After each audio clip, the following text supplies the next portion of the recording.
Բարև ձեզ, սիրելի ռադիոլսողներ եւ ռադիոդիտողներ, 106 եւ կես FM եթերում հարկեր турքեր կրքեր ՓՄԶ ասոցիացիայի հեղինակային հաղորդումն է։ Ես Հակոբ Ավագյանն եմ, ՓՄԶ ասոցիացիայի նախագահ, այսօր մեր հյուրն է ՓՄԶ ասոցիացիայի Շիրակի մարզի գրասենյակի տնօրեն Կարեն Ավագյան, շատ շնորհակալ եմ Կարեն ջան, որ ժամանակ գտար եկար, ով նաեւ փոքր բիզնեսի ներկայացուցիչ է, ինքը Կորալ ռադիոտեխնիկայի վաճառասրահի եւ արհեստանոցի համահիմնադիր հայով տնօրեն։ Կանջան թե դեմ չես դույով, որ տենց ավելի անմիջական նույնը կխնդրեմ քեզ, ուզում եմ խոսենք հենց Գյումրիում մեր փոքր բիզնեսի այսպես ասած ընդհանուր խնդիրների մասին, որտեղ մի հաղորդումը վստահ եմ բավարար չի տենց ընդհանուր բոլոր խնդիրներին անդրադառնալ, բայց արի փորձենք այս հաղորդման ընթացքում համեմատականներ տանել մարզային փոքր բիզնեսի ու Երևանի ցավոք սրտի վերջին շրջանի վիճակագրությունը ինքդ էլ գիտեմ հետևում ես որպես տնտեսագետ գնալով ավելի սրվում է այդ որ էլի բիզնեսի մեծ մասը կուտակված է Երևանում, աշխատողների մեծ մասը կուտակված է Երևանում ու դրան հակառակ ինչ-որ քաղաքականություններ ու իրական գործողություններ կարծես թե չի արվում, որ այդ տենդենսը նվազի, հա դրա պատճառներից որ sense փորձենք թվարկել հենց այդտեղից սկսենք ինչու է այլ բիզնեսը կենտրոնանում Երևանում Գյումրին Հայաստանի երկրորդ մեծ քաղաքն է ունի այդպես մեծ պոտենցիալ ինչն է այդպես Ուրեմն Գյումրին աղետալի երաժշտությունից հետո ուշադրության կենտրոնում բավականին երկար ժամանակ չի եղել հենց որպես բիզնես օբյեկտ, այլ եղել է որպես աղետի ճոդի, հենց աղետի ճոդի հասկացողությունն ավտոմատ բանում էր Իսկ վերականգնել, ինչպես հիշում ենք, այնքան էլ չեն շտաբում, առ այսօր կան տնօրեն ավաններ եւ այլն։ Միայն վերջերս է փորձում Գյումրիի վերականգնման ինչ-որ պրոյեկտներ իրականացնել, սկսած Կարեն Կարաբեջյանից հատկապես տուրիզմի վրա շեշտել։ Հա, այդտեղ տենց ոնց որ ուղղությունը հրճակվեց որպես զբոսաշրջան։ Ուղղություն հրճակվեց տուրիզմը, կոնկրետ իմ համար որպես տնտեսագետի դա առանձնապես հաջող որոշում չէր ինչի համար Ցանկացած փոքր քաղաք տիրապետում է փոքր ռեսուրսների եւ այդ փոքր ռեսուրսները պետք է ուղղեն կոնկրետ այն ոլորտին, որ նոր առավել մեծ արդյունավետություն կապահովի։ Իսկ տուրիզմի ոլորտը կոնկրետ Գյումրիում մեծ արդյունավետություն այսպես թե այնպես կարելի է կանխատեսել, որ հնարավոր չի ապահովի, որովհետեւ բազմա շատ օրեր հնարավոր չէր մնալ Գյումրիում եւ շատ մեծ տուրիստական պոտենցիալ է քաղաքում հիմնականում ծանոթանում էին քաղաքին եւ միանգամից մեր օրվա ընթացքում մեր դա հիմնական խնդիրն է, այսինքն եթե Գյումրին դիտարկենք որպես տուրիստական կենտրոն, պետք է դիտարկենք որպես մարզային կենտրոն իր շրջակա ամբողջ այդ համակարգով, այսինքն մինչև Հարիջի վանք, մինչև Մարմարշեն, նաև Ամասիայի Այսինքն ոչ թե ոչ միայն քաղաքը, այլ իր հարակից շրջաններով, որպեսզի գիշերակացի գիշերակացով, երկարաժամկետ հանգստի հնարավորություններով, որպես լեռնային առողջարարոտի ինչ որ օրտադրozման հնարավորությամբ սանատորիաների հիմնման վայր եւ այլն, բայց այդ ամեն ինչը չիրականացվեց, ուղղակի զբոսավայր, որտեղ կարելի է պատտվել, տեսնել շինությունները, առավոտյան գալ երեկոյան հետ վերադառնալ։ Շատ լավ, իսկ ընդհանրապես երկու օր առաջ բանն էր, բողոքի ակցիա էր կառավարության շենքի առաջ, հենց փոքր բիզնեսը գիտեք դուք էլ ակտիվ մասնակցում եք նախ ասոցիացիայի հետ տարվող աշխատանքների որ փորձում ենք ասոցիացիան դիրքավորվում է որպես փոքր բիզնեսի ու պետության միջև երկխոսություն ապահովող օղակ ելի հիմնական խնդիրը շրջանառության հարկի դրույքնաչափի բարձրացումն էր այս անգամ էլ ինչքանով կարևոր էր նաև ցավոք սրտի տենց ավելացավ նաև հաշվապահների ու իրավաբանների հարկային բեռի ավելացումը որը ելի հուլիսի 1-ից ուժի մեջ է մտնում ու ստացվում է որ փոքր բիզնեսի կյանքը բարդացնում ենք, այսինքն ասում ենք ավելի բարդ հաշվառում պետք է անես, բայց ով որ պետք է անի այդ հաշվառումը փոքր բիզնեսի համար, նրա համար էլ է հարկային բեռը բարձրանում, ընդ որում աբսուրդի ժանրից էր, որ բանը հուլիսի 1-ից այդ դրիկ։ Օրինակ, էլի որ համեմատականներով կխնդրեմ քո խոսքում անդրադառնաս, ասենք այդ այսպես ասենք հարկային գրագիտությունը ոնց է այնտեղ էլի ու սա ոնց կազդի հենց այս փոփոխությունները Հարկային քաղաքականությունը անպայման պետք է զուգորդվի տնտեսության զարգացման քաղաքականության հետ, այսինքն հարկային քաղաքականությունը չպետք է բերի հարկման բազայի նվազեցմանը, այսինքն հարկման բազան այս պահի դրությամբ գործարարների թիվն է իրականում, որոնք գեներացնում են հենց այդ հարկային միջոցները, հարկման ենթադրյալ միջոցները, այսինքն շրջանառությունը։ Եթե հարկման բազան փոքրանում է, ուրեմն այդտեղ արդեն խնդիր կա եւ այդ խնդիրը անպայման պետք է անմիջապես դիտարկվի։ Այս պահի դրությամբ շատ հանգիստ կարելի է պատդվել Գյումրիի փողոցներում անդամ կենտրոնական, անդամ առաջին կից համարվող, որտեղ ավելի շատ պետք է երդամդաբեր հիմնարկություններն են եւ շատ տեսնել տրվում է վարձով ցուցանարներ։ Այսինքն տարածքները ազատվում են շուկաներում, քաղաքի շուկաներում դե կարելի ասել, որ մոտ 30%-ով արդեն պարապ տաղավարներ կան եւ այդ տաղավարների պատրաստը բերում է հենց այդ մտքին, որ խնդիր կա այդ ոլորտում։ Ուրեմն խնդրին անդրադառնան այս տեսակետից, որ Գյումրիում էլ ինչպես ամբողջ հանրապետությունում խոշոր բիզնեսները ներառական չեն, այսինքն փոքր բիզնեսը ներդրաված չէ խոշորների պրոյեկտներում, ծրագրերում եւ դա բերում է այն հետևանքին, որ փոքր բիզնեսը փորձում է իր ճարը տեսնել մի կերպ օրվա գոյատևման հարցերը լուծելով եւ այլն։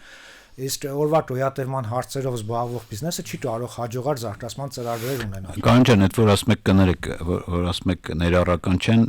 ես հիշում եմ մեր ասոցիացիայի խորհրդի անդամ գիտեք Կարինեին, կասեմ, որ օրինակ Գերբերում Վանաձորում, որ սկսում են հայտնի Երևանում հայտնի այդ մեծ բաները, սուպերմարկետների ցանցերը, մասնաճյուղեր բացել այնտեղ ու ասում են, որ գալիս են համարյա թե ամբողջովին իրենց գնորդ մատակարար շղթայով։ Ու ստացվում է Վանաձորի, այսպես ասած, հնարավոր մատակարարները, որ իրենց համար նոր տարածքեր բացվում վաճառքի, չեն հայտնում։ Երկրորդ, որ իրանք այդ իրենց դեմփինգով արդեն այդ բակային խանութների վրա ազդում են, որտեղ ավելի գծած լոգիստիկա եւ այլն, այնտենց էդի նկատի ունեք, օրինակ դա էլ է այդ ձեր ասացի ամբողջ շղթայի նույն շղթայի մասերն է, եթե նայեք, օրինակ Գյումրիում ի սկզբանե պատմական մեծ անուն ուներ հարևան գյուղերից մեկի Արևիկի լավաշը, որը շատ լավ օրինակ կարելի է դարձնել։ Այսօր Արևիկի լավաշ եթե փնտրեք, ոչ Գյումրու շուկայում կգտնեք, ոչ վաճառակետերում կգտնեք։ Այնինչ դա բրենդ էր։ Կարելի ասել բրենդ էր։ Այդ գյուղի բրենդ էր, որտեղ ամենահամեղ, ամենահոդավետ հացն էր այդ լավաշը, որը բոլորը ցանկանում էին անպայման առավոտ այցելում էին շուկա, որ դա տնեին։ Օրինակ կարելի է բերել որպես պատճառ, օրինակ շուկայի մարելու հենց այդ լավաշի վերանալը։ Այդ շուկայում հիմա մտնում եք գլխավոր այդ Կարսեին լավաշ առնելու, ձեռքի հետը ինչ որ բան առնելու, լավաշ իսկ Իրանով էր մրցակից օրինակ տենց։ Այսօր Գյումրիում հայտնվել է Սևանի լավաշ հասկացողությունը։ Հա, հասկանալի։ Հասկանալի է արդեն ինչ եմ ասում։ Ցանկացած նոր խոշոր բիզնես, որը Գյումրիում մասնաճյուղեր է բացում, իր հետ բերում է իր արտադրողներին, իր մատակարարումներն, իր լոգիստիկ շղթան, ավտոմատ վերանում են տեղական արտադրողների ապրանքի հանդեպ պահանջարկ ունեցողների այդ բիզնեսները եւ տեղական ապրանքի ներառման պահանջարկը։ Ես փորձեմ ձեզ հակառակվել, բանանեմ, փորձեմ այսօրվա քաղաքականություն մշակողների դիրքերից նայել, իրանք տենց տարբեր թեզիսներ են ասում են, դե բնական մրցակցություն է, օրինակ նույն այդ լավաշոր վերցնենք, բնական մրցակցությունը նա եկավ, մրցեց գնով, փաթեթավորումով, չգիտեմ էլ ինչով, հարմարավետությամբ, չէ, ասենք գնորդին ավելի մոտիկացավ եւ այլն, հաղթեց, ինչ եք ուզում, ասենք բնական մրցակցությունը։ Ցանկացած մրցակցություն պետք է դիտարկել այլ հավասար պայմաններում։ Այսինքն, եթե պայմաններն հավասար չեն, ուրեմն մրցակցությունը բնական չէ։ Ինչպիսի հավասար պայմաններ են ստեղծվել խոշորի եւ մանրի համար։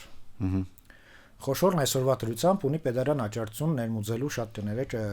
խոշոր ծավալներով շատ էժան հացահատիկ ալյուր նույնիսկ եւ մեծ արտադրամասեր կազմակերպելու հաշվին արտադրել հենց այդ նույն լավաշը, հենց այդ նույն թխվածքեղենը եւ այլն, որոնց ներքին փոքր արտադրողը ավտոմատ այդ ալյուրը դնում է ավելի թանկ, արդեն սովորական վաճառասրահներից, որը արդեն անցել է մեծածախ, մանրածախ փուլը, իր մեջ պարունակում է հարկեր, ավտոմատ այդ ապրանքի ինքնարժեքը չի կարող ցածր լինել։ Բայց դա չի նշանակում, որ իր արտադրանքն ավելի որակով չէ, ավելի մրցունակ չէ։ Նշանակում է, որ մրցակցության պայմանները հավասար չեն։ Այսինքն ավելի լավ ապրանքը, ավելի որակյալ ապրանքը չի կարող մրցակցել իրեն զիջող ապրանքը, դրան պատճառը, որ մրցակցության պայմանները հավասար չեն։ Ես այսինքն սկզբնակետը հավասար չի, որ բան անենք։ Ես այստեղ միշտ այդ օրին հիմա գալիս եմ ԲՄԶ-ի կողմ։ Ես այստեղ միշտ բերում եմ այդ օրինակը, որ 18 թվականից հետո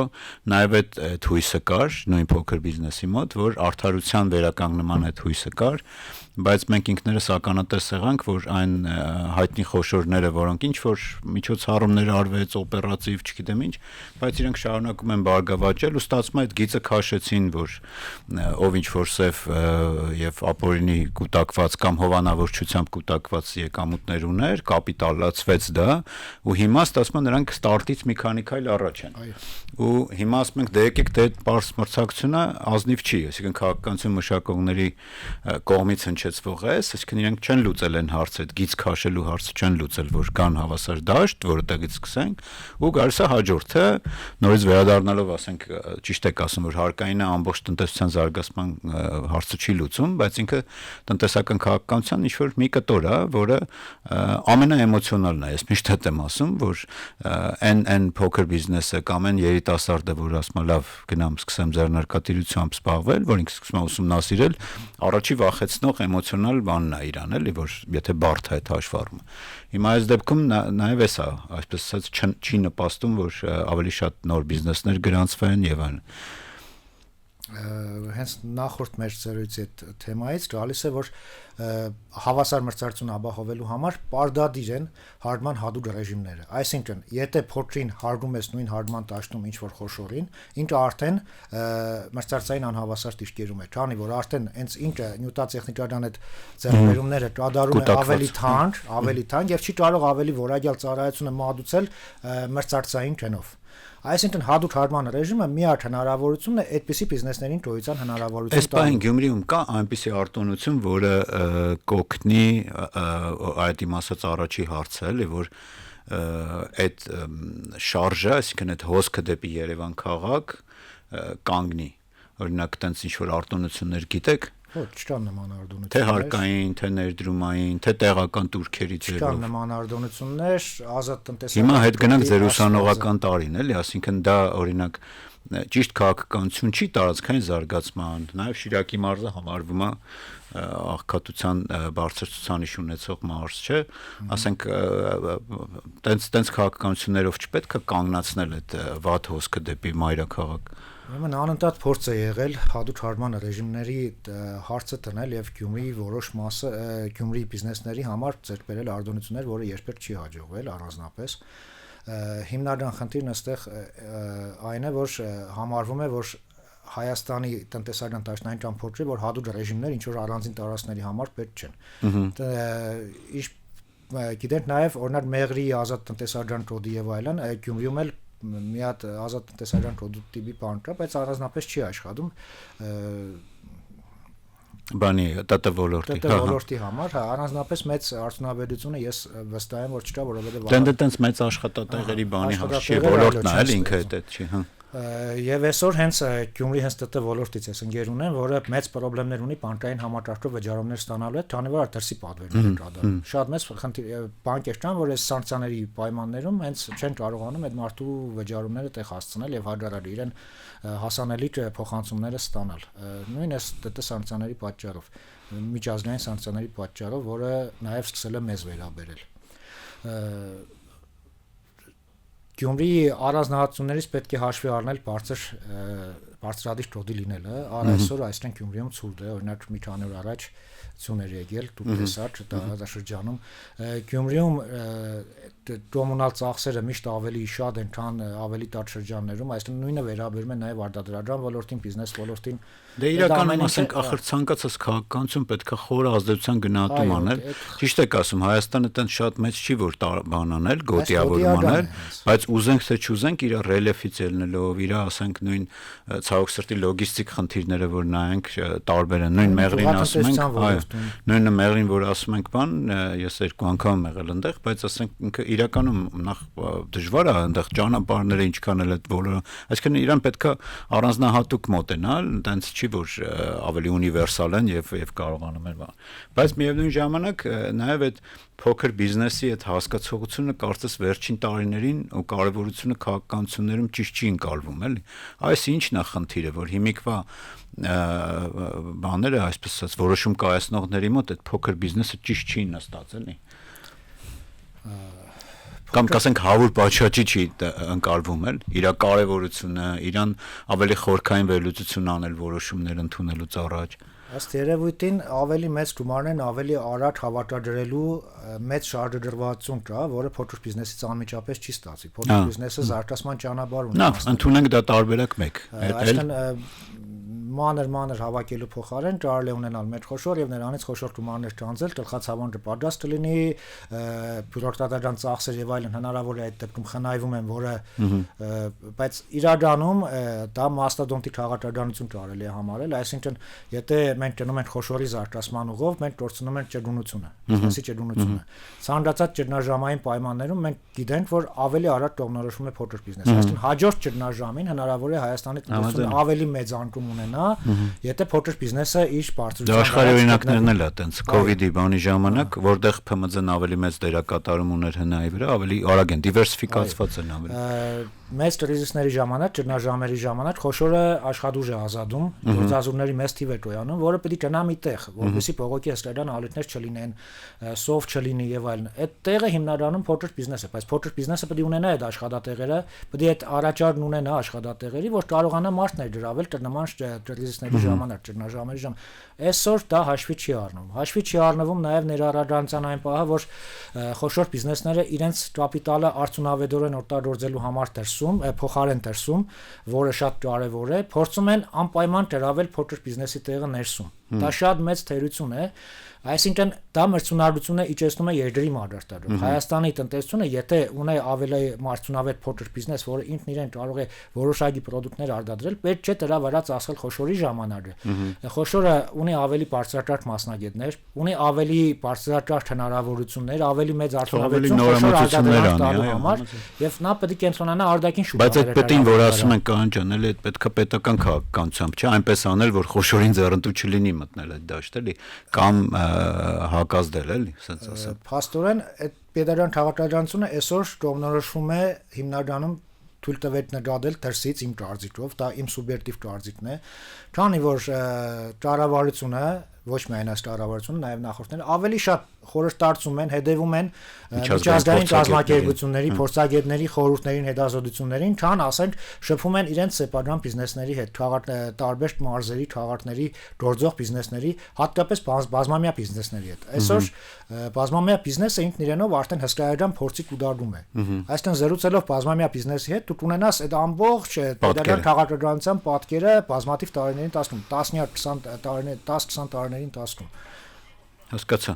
Եկեք անդրադարձ անենք նաև Գյումրու հետընտրական, այսինքն այդ քաղաքական process-ներին չանդրադառնանք, բայց անդրադառնանք փոքր բիզնեսը էլի Գյումրիում ինչ ակնկալիքներ ունի, ոնց եք պատկերացնում նոր ձևավորվող քաղաքային իշխանության հետ երկխոսությունը, համագործակցությունը, կամ ինչ ասելիք կա, կամ ինչ սպասելիք կա, որ ռեալ էլի իրական դաշտում, ոչ թե տենց են, որ քաղաքական թերթոնների մեջ տպված այդ բաների, այլ առաջնային, որը իրենք կարող են հենց վաղը իրականացնել։ Ես գիտեմ, որ տեղական турքերը իրենց լիազորություններում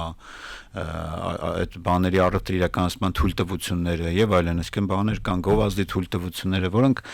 անմիջական իրենց լիազորություններում ու կարող են այնպես անել, որ մի քիչ վիճակը ավելի լավանա։ Ուրեմն Գյումրի քաղաքապետարանը ձևավորվելուց հետո մենք հույս ունենք անկախ բիզնեսների մի հատ միավորում ստեղծել, որը կարելի ասել արդեն ստեղծված է եւ չենք ուզում դա հենց անմիջապես քաղաքապետարանի կից կառույց լինի, այլ բանարցող մարմին լինի, որը կփորձի վերլուծել շուկան, բիզնեսների տարբեր պահանջները եւ դրանք ներկայացնել քաղաքապետարանում, փորձել պաշտպանել շահեր։ Դա եղել է, նման փորձ եղել է, քաղաքապետարանի կից նման կառույց կա։ Դա հասարակական խորհրդի նման բան է։ Այո, բայց մենք այս անգամ փորձեցինք հասկանալ, որ ավելի լավ է անկախ մարմին լինի, որը անկախ դիրքերից կբանարցի նման հարցերում։ Ճիշտ է, հասանելիության հարցը կարող է մի քիչ ավելի բարդ լինել այդ դեպքում, որովհետև հրավիրյալ չենք լինի այդ դեպքում, այլ մենք կպահանջենք մասնակցություն եւ այլն, բայց ամենայն դեպս անկախ լինելն ավելի կարեւոր է նման դեպքում եւ կփորձենք այդ ձևով շփվել։ Տեղական турքերի եւ այլնի մասով այսօր, ինչպես գիտեք, շատ տարածված է պայքարել փողոցային առևտրի դեմ, շատ տարածված է պայքարել կուլտուրական ինչ որ սպասարկման համար եւ այլն, որը իբր քաղաքի դեմք է ներկայացնում, շատ լավ, բայց այդ դեպքում պետք է ունենանք այդ մարդկանց աշխատատեղերը պահպանելու խնդիր, այսինքն պետք է կազմակերպել այլ ընտրանք ինչ են առաջարկում։ Այո, ես առաջարկում եմ կազմակերպել փոքրիկ շուկաներ քաղաքի տարբեր թաղամասերում։ Թաղադրական ուժերից մեկը ազատ տնտեսական կոդի նորից պահանջեր ներկայացել եւ բավականին մեծ թվով ստորագրություններ էր հավաքել։ Հնարավոր է ինչ որ բնագավառի համար ստեղծել արդյոք օրինակ ես ցանկանայի արտադրության համար ստեղծել ազատ տնտեսական կոդու տիպի մի հատ կառույց, որտեղ արտադրական կազմակերպությունները կկենտրոնանային ոչ տուրիստական։ Այդտեղից մեր ՓՄԶ-ների 50%-ից ավելը առևտրի ոլորտն է, իհարկե պետք է այդտեղ էլ կոնկրետ գործողություններ անել, որ արտադրությունը իր մեջ կուղղի։ Այո, որովհետև Գյումրին արդյունաբերական քաղաք է եղել, թեև Հայաստանի մասշտաբով բավականին մեծ տեղ է ունեցել, ոչ միայն Հայաստանի, ամբողջ ԽՍՀՄ մասշտաբով է բավականին մեծ տեղ ունեցել։ Մեքենաշինություն, արհեստներ այդ քաղաքը այսօրվա դրությամբ պետք չէ դիտարկել միայն տուրիստական քաղաք, եւ պետք է туриզմին, արևտրին զուգահեռ անպայման օրհնել արտադրական ձեռնարկություններին, թեկուզ փոքր արտադրական, որ ավելի երկարատև ու կայուն տնտեսական զարգացում կբերի։ Այո, եւ ստեղծի ավելի շատ աշխատատեղեր։ Ճիշտ եք ասում։ Ուտեղ նաեւ աղքատության հարցը կլուծվի, տարածքային զարգացման հարցը կլուծվի։ Կարևոր են համարում նաեւ մարզային ենթակառուցվածքի ստեղծումը, որպես Գյումրին դիտարկել մարզային կենտրոն, ոչ միայն որպես քաղաք, այլ գյուղական համայնքները, կապել քաղաքի հետ նաեւ բիզնես համակարգով նոր հենց նշած օրինագի դեպքում որտնել գյուղական սպეციფიკացիայի որոշակի արտադրատեսակների հնարավորինս նորից վերարտադրմանը, վերակենդանացման այդ process-ների, որովհետեւ մարդիկ կարողանան գյուղերում էլ մնալ, գյուղերում էլ արտադրանք տալ եւ այդ գյուղական համայնքները նույնպես շարունակեն զարգացնել, ոչ թե դադարվեն աշխատատեղերի բացակայության կամ ավարտաչ ունենալու պատճառով։ Այդ տեսակետից մենք ինքներս փորձում ենք արդեն հետազոտություններ անցկացնել, որը բայց դա կարևոր է որ ուղիղ հենց քաղաքապետը ներգրաված լինի, գոնե Երամսյակը մեկ որ ուղիղ լսի իրական հատվածից խոսքը, որովհետև եթե ես ավելի մեծ մասշտաբով նայում եմ, այսօրվա մեր խնդիրների մեծ մասը գալիս է այն, որ որոշում կայացնողը, օրինակ կառավարության ղեկավարը, ես դա անդադար հիշում եմ, որտեղ մեր նախաձեռնությամբ ա եղել 18 թվականի հունիսի 29-ին է վերջի անգամ ՓՄԶ շահերը ներկայացնող կառույցների հետ հանդիպել։ Այսինքն որտես միջնորդավորված է լինում, ինչ որ չինովնիկ ասում է, շեֆ ամեն ինչ լավ է, մեկը ասում է, չէ, էսի սենց անենք, սենց կլինի։ Ճացած հերախոսի մանրադարձ։ Այսինքն եթե այո, ուղիղ դու կորցնում ես կապը իրականության հետ ու իրական հատվածի հետ, փախնելով բանից, այսպես ասած, առողջ քննադատությունից, ապա դու հավանականությունը մեծ է, որ քո որոշումներն էլ ավելի սխալ կլինեն, քան պետք են, էլի։ Ամփոփելով այսօր ես հույս ունեմ մենք էլի առիթ կունենանք իրար հետ խոսելու ապրիլի 14-ին երկուշաբթի օրը բողոքի ակցիա էր ի վերջո այդտեղ նախ Գյումրու փոքր բիզնեսի ներկայացուցիչներն էլ չէ ինչքան գիտեմ մասնակցություն ունեցան ի վերջո այդտեղ ինչ որոշվեց այդ ոնց եք տեսնում էլի դրա հաջորդ քայլերը ինչ է այդ ինչ որ տուպիկա մտել այդ խնդիրը ինչ ա եղել են Ես խոսեմ որպես տնտեսագետ, թե խոսեմ որպես ուղղակի գյումրեցի։ Նախ ՊՄԶ-ացիայի ղեկավար, հետո տնտեսագետ, հետո գյումրեցի։ Շատ բացասական վերաբերմունք կա առանց որևէ շահերի հաշվի առնելու տնտեսական փոփոխությունների հանդեպ։ Այսինքն օրենսդրական փոփոխությունները երբ հասնում է ՓՄԶ-ին, մարզպետի մարգարտարով օրինակ ասում է, որ օրենք ընդունվել է վերջ պետք է կատարվի, բայց երբ նայում ենք 18 թվականից ընդունված հարկային օրենսդրությունը փոփոխվել է ավելի քան 600 անգամ։ Այսինքն անփոխարինելի չէ այդ հարկային փոփոխությունները, հարկային օրենսգիր չէ։ Երբ ձեռնտու է ինչ-որ մեկին փոփոխում է, երբ ՓՄԶ-ն պահանջներ ունի, անփոխարինելի է։ Այս խնդիրները ավտոմատ բացասական վերաբերմունք են առաջացնում կառավարման համակարգի նկատմամբ։ Վստահության խնդիր է առաջանում։ Մարդիկ զգում են, որ ուղիղ դիմելով խնդիր լուծելու հնարավորություն չկա, կփորձեն այսուհետ զարտուղի ճանապարհներով լուծել իրենց խնդիրները։ Այսինքն, այս խնդիրը ավտոմատ ոչ թե ստվեր է վերացնում, այլ ստվեր առաջացնում է։ Այս խնդիրը պետք է լուծվի օպտիմալ տարբերակով, ուղիղ բանալիությունների միջոցով, հասկանալով խնդիրները ըստ ոլորտների, ոլորտ առ ոլորտ եւ ոչ թե համարել, որ այս փոքր խմբի շահերը կարելի է հաշվի չառնել, քանի որ իրենք այսպես թե այնպես գոյատևելու են եւ այլն, ավելի լավ է այս խոշոր դիտարկում են, որ քիչ մարդ է դուրս եկե փողոց, բան, բայց այս անգամ ինչ-որ ստորագրություններ էր, չէ՞, նաեւ հավաքվել։ Ստորագրահավաքը բավականին մեծ թիվ է կազմել, ասեմ, շատ կարճ ժամանակում են կարել ստորագրահավաքը 2-3 օրում, ես կոնկրետ հավաքել եմ 1-2 փողոցից ընդամենը ստորագրություն, եթե ցանկալի է, եթե իսկապես շահագրգռված են դիտարկել այդ ստորագրությունները, որպես բիզնեսմենների կարծիք կարելի է ցանկացած ստորագրության տակ կարծիք հարցնել։ Այսինքն հարցնել կոնկրետ ինչն է պատճառը, որ ինքը այսօր ստորագրել է։ Դե չնայած մեր ասոցիացիան շարադրել էր այդ ամենը, եւ մարդիկ կարտալով են 2300-ից ավել բաներ, ստորագրություններ, որի մեջ եւ Գյումրիից կային եւ ոչ միայն փոքր բիզնեսներ, հիշում եմ ձեր մոտից նաեւ իրավաբաններ էին, այսինքն միայն տենց առևտրի կամ ծառայության ոլորտի չէ։ Այո, փաստաբան եւս ստորագրել է։ Այսինքն դրանք բոլորը փոխկապակցված են։ Ի վերջո, ես ինչքան հասկացա, որոշվեց, որ սպասեն պատասխանին ապրիլի 25-ին նորից հավաք կլինի պատասխանը լսելու համար, ուրեմն ասեմ, քո մոտեցումները ոնց է կա։ Գյումրիից հաստատ մի հատ պատասխան լսելու համար չեն գահասնի Երևան, դա իմ մոտեցումն է, բայց եթե ռեալ փոփոխությունների աջընթալի կա, եթե իրենց լսելու ցանկություն կա, հաստատ մարդիկ կհավաքվեն, կգան իրենց ճարձիկը կհայտնեն։ Այսինքն ճարձիկը այս անգամ ներկայացվել է ստորագրություններով ներկայացուցիչ չգան։ Դրա համար էլ բազմաթանակ չէր։ Այսինքն պատճառ բռնել թե փողոքողները քիչ են, այս անգամ չի ստացվի, ստորագրահավաք ինքնին ներկայացուցիչական է, ցանկացած գործարար ստորագրել է, իր հետևում կան իր աշխատակիցներն, իր ընտանիքի անդամները, այսինքն ինքը ներկայացնում է կոնկրետ ոչ թե այդ 2300 մարդու ճարձիկն են տամենը, այլ բավականին մեծ խավի ճարձիկ է, միջին խավի ճարձիկ է, որոնց այսօր փորձում են անտեսել այդ ճարձիկը։ Շատ կարևոր բան ասցիք, որ ՓՄԶ-ն մեկ-մեկ մոռանում են, որ դա ցանկացած երկրի միջին խավի ձևավորման ամենակարևոր օղակն է, էլի։ Շատ լավ, Կանան ջան, շատ շնորհակալ եմ, որ ժամանակ գտաք եկաք։ Ես էլի հիշեցնում, որ մեր հյուրը ՓՄԶ ասոցիացիայի Շիրակի մասնաճյուղի տնօրեն Կարեն Ավագյանն էր։ Ես հույս ունեմ էլի ժամանակ կգտնեք, կորզենք ձեզանից խոստում, որ կհավաքվենք ու էլի կխոսանք։ Բարևներս եմ հղում Գյումրիում մեր փոքր ու միջին բիզնեսի ներկայացուցիչներին, կոչ եմ անում ավելի ակտիվ հավաքվել ՓՄԶ ասոցիացիայի ձեր մասնաճյուղի շուրջ ու ավելի կառուցողական ներկայացնել մեր առաջարկները։ Եվս մեկ անգամ շնորհակալ եմ։ Ցավոք մեր հաղորդումը մոտեցավ ավարտին, հուսով եմ էլի կհանդիպեմ։ Այսքանն էր, շնորհակալություն, լավ եղեք։ Հրավերի համար։